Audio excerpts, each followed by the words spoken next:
There once was a time when all the forests and woods in the world were somber, lonely places, full up with strange beings that sang mournful songs in the trees, and most unusual creatures that lived in damp holes and ate toadstools and moss.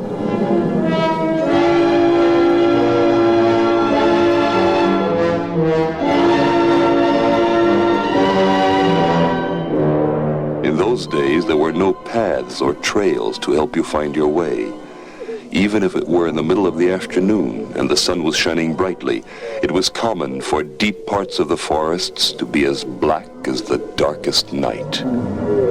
You could walk just a little distance into a clump of brambles to pick some ferns or wild blackberries, turn around to find your way home, and suddenly not know where you were. Many people who never learned those dangers wandered off, got lost, and were never heard from again.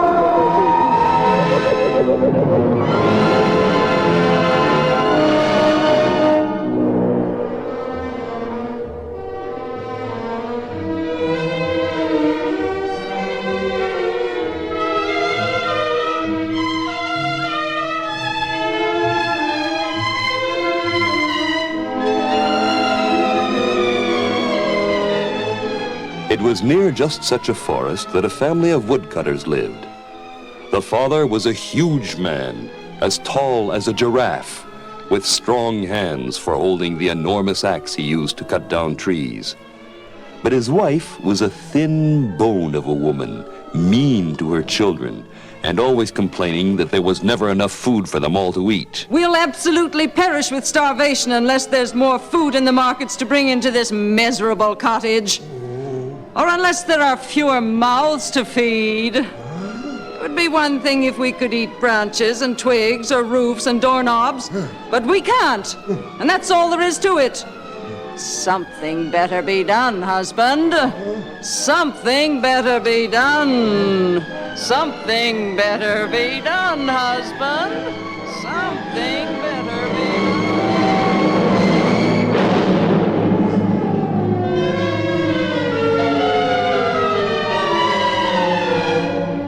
The woodcutter's wife had an orange wart right on the tip of her nose, and some of the other woodcutters who lived near the forest said she bore a peculiar resemblance to Muzzledork, the scrawny witch of the woods who lured children to her magic house and then ate them up with bat gravy and mushroom mash. Mark my words, that woman looks exactly like a witch. She's up to no good. And that's nothing to be up to. Always complaining about food. Always hungry. And have you seen her orange wart lately? It's actually growing. Mm-hmm. And think of her poor children. She feeds them like sparrows. And keeps the rest for herself. No! Yes.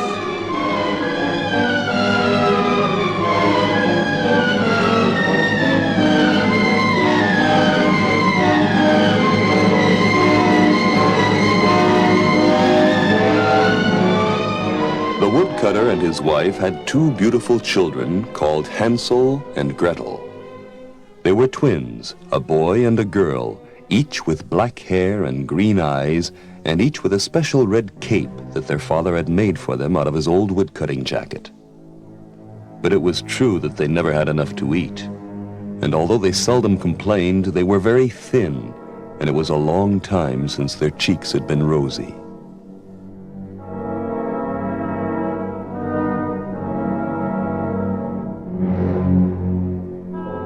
One day, when the markets had no food, the woodcutter's wife sent the children to bed early, and she explained her plan to her worried husband. There's only one thing to be done. One thing. Hansel and Gretel must be sent away to take care of themselves. Otherwise, we'll perish. And I mean absolutely perish. But they're hardly old enough for that. Hansel even has trouble helping me with my work. He is so thin.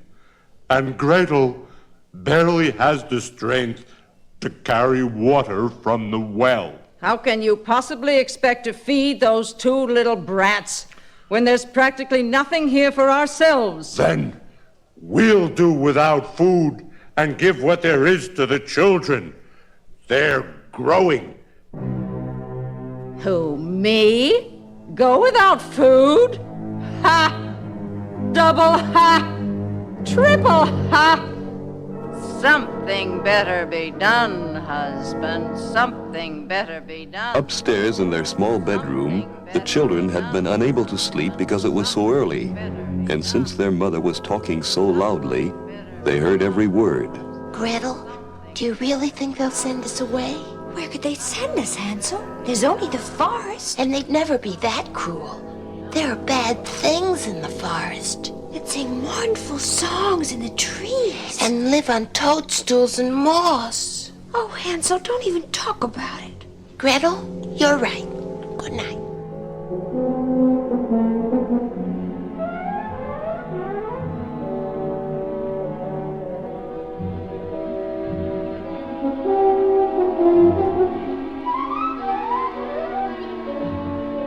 But the weeks went by, and still the markets had no food. All through the country there was a famine, and even the people who had not been so foolish as to eat everything up at once found themselves without so much as a breakfast cereal or peanut butter or even a box of cookies. So once more the woodcutter's wife sent the children to bed early, without supper of any kind, and fingering the orange wart on her skinny nose, she again revealed her plan. Now listen. And don't give me any argument.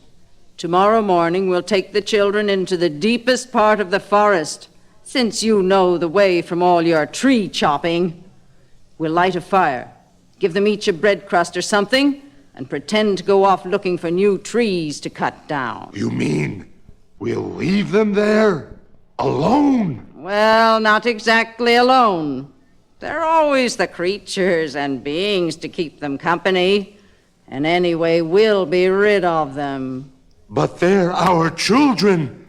If we left them alone, the wild creatures would eat them. Well, then, at least the wild creatures won't be as hungry as we are. Otherwise, all four of us will absolutely perish of starvation. Something better be done, husband. Something better be done. Something better be done, husband. Something better be done. Her words had a hypnotic effect on the woodcutter, whose eyes glazed over as he stared at the wart on her nose, which glowed like an orange bulb. And eventually, not knowing what he was doing, he agreed to her plan. Oh, Hansel, did you hear what they want to do? Don't cry, Gretel. I'll find us a way out.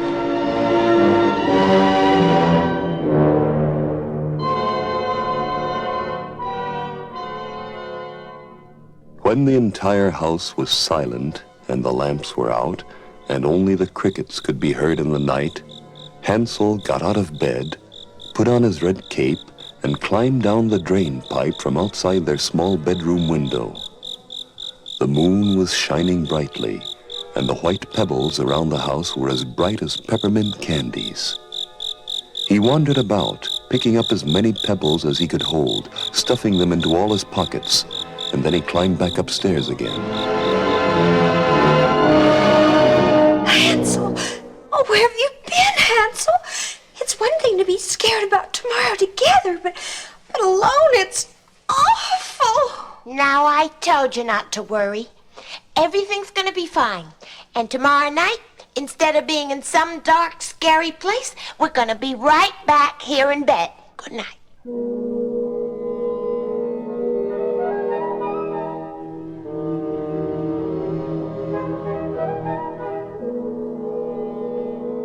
As soon as the sun was up, the mean woman woke them by banging the broom on the ceiling downstairs. Time to get up! Time to get up, you lazy things! We're going into the forest to get some wood. Can't lie around in bed all day, you know. Get up! The entire family dressed, not having any breakfast at all, and set out into the woods. Gretel put their 2 pieces of dinner bread under her cape because Hansel's pockets were full of white pebbles. Every so often, he would reach his hands out into the air and open them suddenly. What are you doing, son? Only trying to catch butterflies, Father. There's so many pretty ones flying around. Don't be such a goon, wasting your time. There's work to be done. But Hansel had not been trying to catch butterflies. He had been dropping a pebble on the ground each and every time he reached his hand out. And by the time he was told not to do it, they were already in the middle of the forest. Now pick up some kindling, children, and make a good warm fire. Your father and I are going to look for some good trees to chop up. If you get tired waiting, go right ahead and fall asleep. We'll be back to get you before dark. Hansel and Gretel huddled by the fire, and when dinner time came, they ate their bread crusts. They waited and waited, such a long time that their eyes got tired, and finally they fell asleep, with their red capes covering them to keep them warm. But when they awoke, it was nighttime, and no one had come back for them. Oh, Hansel! They have left us alone to die. We'll be eaten up by some creature. Now, don't get scared again. As soon as the moon comes out and we can see a little better, I have a surprise for you. The moon was still full when it rose, the way it had been the night before. And Hansel took his twin sister's hand and they walked on and on, their path guided by the pebbles which were as bright as peppermint candy. They walked on and on through the night. And just at daybreak, when the sun was rising in the east and the morning birds were singing, they were back at their father's house.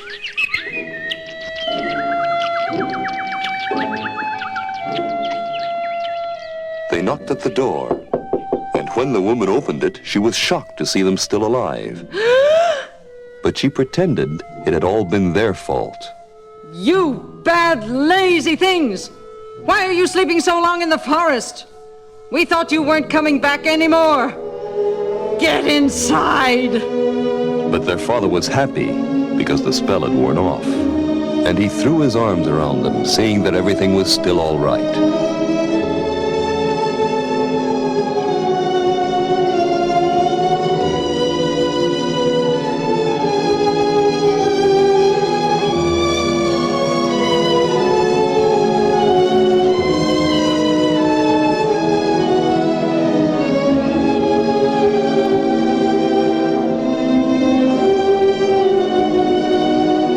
Yet that very evening, the wicked woman again sent them to bed early, and she took the woodcutter aside in the kitchen. Now look, we've eaten everything there is to eat in this house except the knives and forks. The children simply cannot stay here one day longer. But listen, No listening about it. Something better be done, husband. Something better be done. Something better be done, husband. Something better be done. Oh, Hansel, she's hypnotizing him again. Something better be And what'll we do this time? You've used up all the white pebbles. We can use the bread she gives us instead. I'll break off crumbs and drop them behind us the same way I did last time. Oh, that's a good idea.